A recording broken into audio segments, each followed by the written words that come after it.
And now, it's time for another Dice Tower review with Tom Vasel. WayWord is a game by Tom Jolly. It's been a while since I've seen a game by this famous designer. It's produced by a company I didn't know, Battle Bunker Games. And I thought, well, what is that? Is this a battle word game? Well, there's maneuvering and words in the game. I can't really give a better intro than this, so let's take a look at how the game works. And then I'll tell you if I like it or not.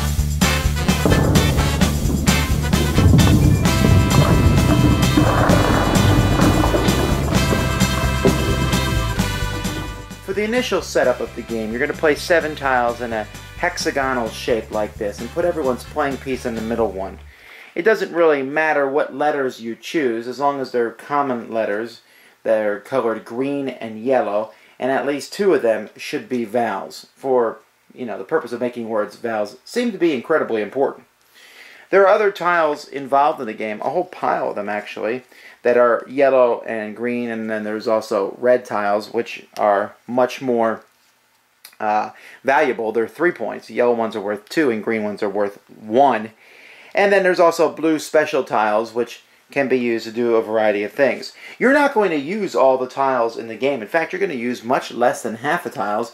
So you'll take a certain amount of tiles, depending on how many players are in a game, and make a draw pile. And you're going to draw one of these tiles as you start the game, and then as the game progresses, you will play a tile, move your piece, and then draw another tile. So at the beginning of your turn, you place a tile on the board. So let's say, for example, I have this X tile, and I can place it anywhere adjacent to the other tiles. At that point, I can then move my piece.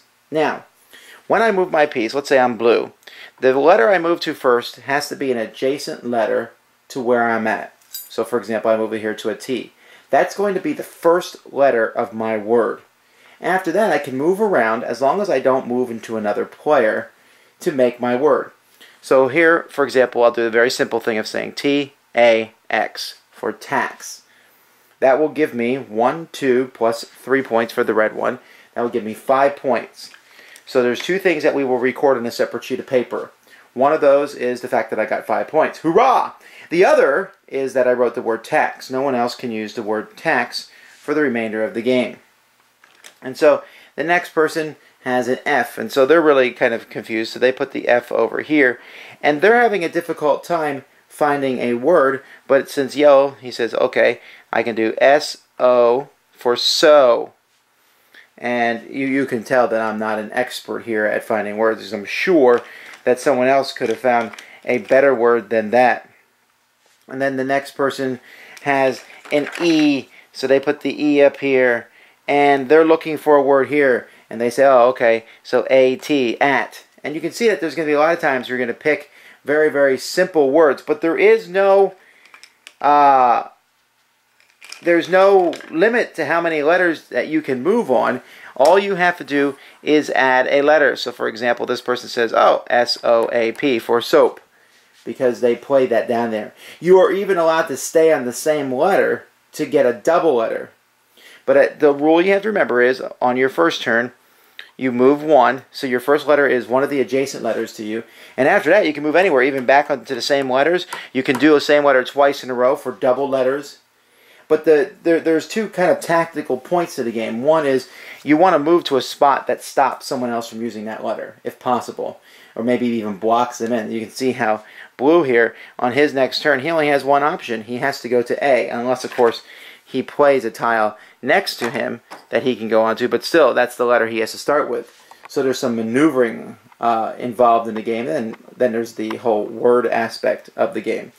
Words have to be your typical letter, words you can find in a dictionary. Scrabble rules, I guess, is what we'd call them. And then there's some things that just, like these blue tiles when they're out there, you can only go through a blue tile once. But if you do go through the blue tile on your turn, it will give you special bonuses, whatever that might be. This one just gives you simple +2. This one here is a wild for any letter. This one here will double the value of a word. This one here lets you teleport from this blue tile to any letter on the map. And the letters don't have to be in a straight line. They can be curved, and you can do what you want.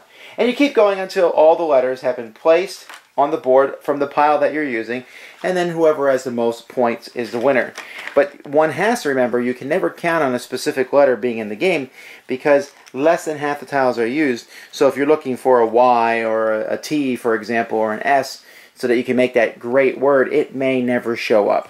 So that's how you play the game. Whoever has most points at the end is the winner. Before I say anything else, let me point out some of what I think are flaws in this game.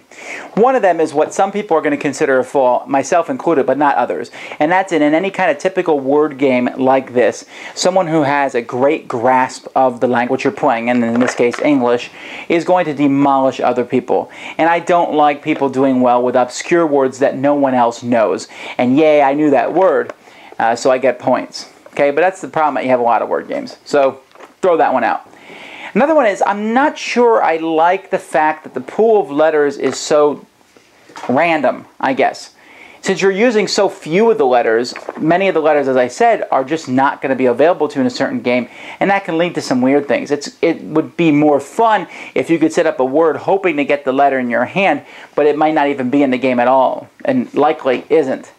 Now let's talk about what I do like. I do like maneuvering yourself to block other people. That's very interesting.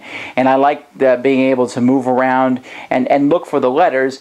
You do get a chance to look at the board kind of on someone else's turn. And it's really frustrating when you find this great word and either A, someone else does the exact same word, or B, someone moves onto one of those letters, messing you over. It's probably a less stressful, more fun game, maybe, for 2 players. But if you go up to the 4-player game, there's going to be a lot more blocking and things. And I guess, I could add in more tiles if I wanted to make the game longer and such. I think it's a good length for what it is. So if you're not playing with wordsmiths, I think this could be a fun word game. It certainly is different than anything else I've seen before. WayWord. Thanks for joining us today. For more written, audio, and video reviews, as well as the #1 board game podcast, check out the website at www.thedicetower.com.